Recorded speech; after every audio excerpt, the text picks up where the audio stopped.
in the mid-60s, I was out fishing, gill netting, out on the other side of this island, and I heard something holler.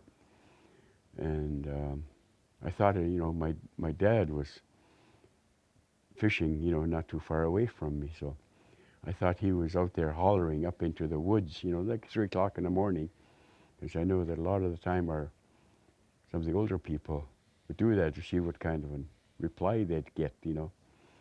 And I went over, I picked up my net and I went over to my dad. He was fast asleep. And I asked him, if I was able to imitate that holler, that scream.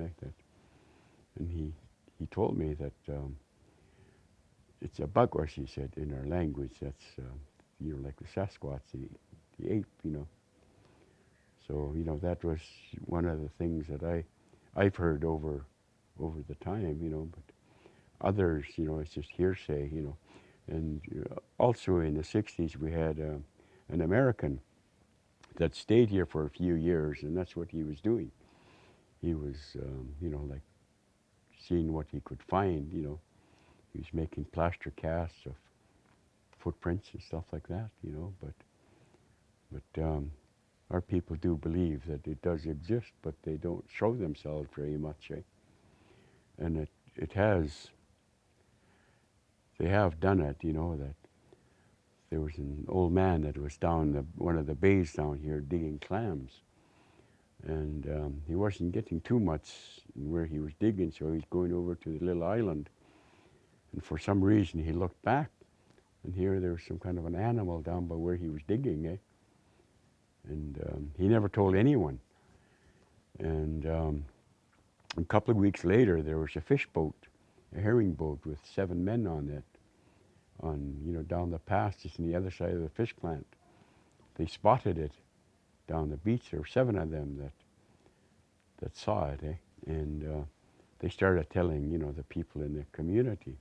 That's when that old man spoke up and told about what he saw, so.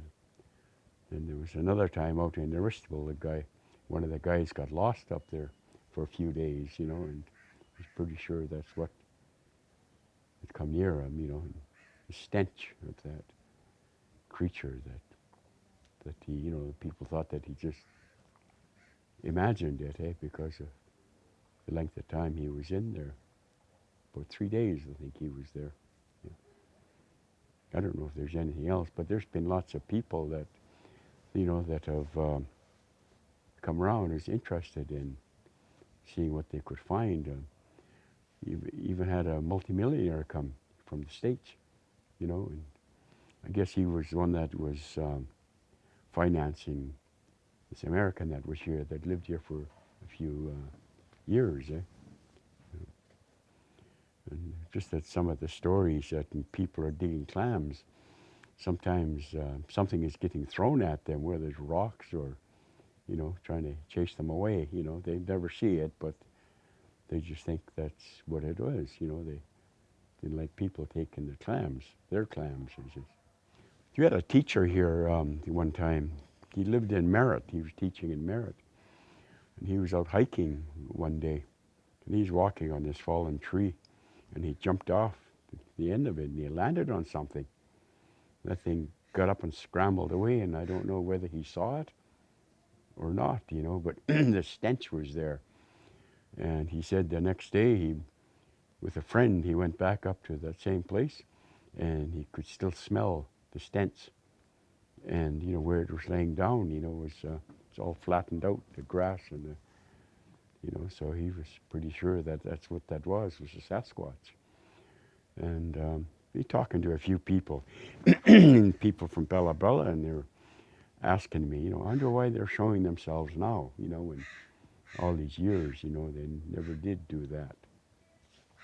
But, you go to Bella Coola, Bella Bella, people are seeing, having sightings of, vague, but, I've never even seen it. But people are hearing, Yeah, one of the stories my mom told me one time when her and my dad first got married, they were up in our lake. They were going to go pick berries. And they rode from one end of the lake to the other end, which was a sandy beach. And they were going to go pick berries in there. And Dad got off the boat, and they were just going to go up towards the bush to pick berries. And he told my mom, "Get back in the skiff." And they came over in a little skiff. Get back in the skiff. Didn't tell her why, but he saw big footprints in the sand. That's why he left. And people that have gone up to the lake, have heard things, bushes and screaming and hollering,